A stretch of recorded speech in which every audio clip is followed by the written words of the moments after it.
वराजी तुम्ही आ लाल मिरची आणून देते ना तुम्हाला काहून बघा बघा भावनो बहिणो हा बघा कंटाळा आलाय ना तर हा बघा बघा आता आहे का येदूर काय म्हणे माहिती का म्हणे मी भाजी करतो म्हणे आणि लय भारी भाजी करतो म्हणे मी येदूर काय म्हणे माहिती का मी लय भारी भाजी करतो म्हणे मला लय चांगली भाजी येते म्हणे ह्याव ट्याव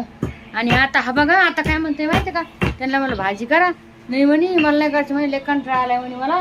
मी फक्त म्हणे मिरच्याच करत असतोय म्हणे लाल मिरच्या चांगली भाजी बनते मग काय माहिती का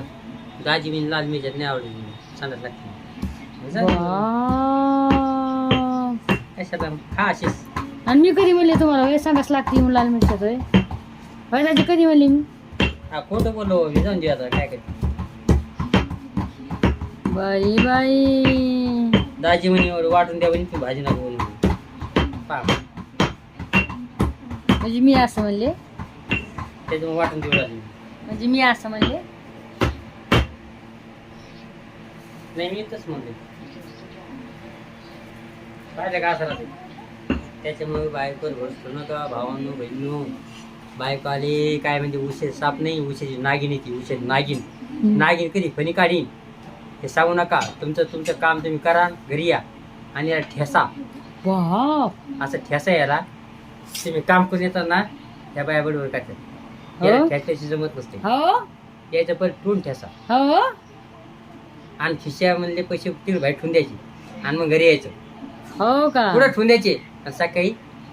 फक्त चहा पत्ती पुरती आणतं घरी म्हणजे याचा अर्थ तुमची पेमेंट झाली आणि तुम्ही दररोज मला असं करलात आहे ना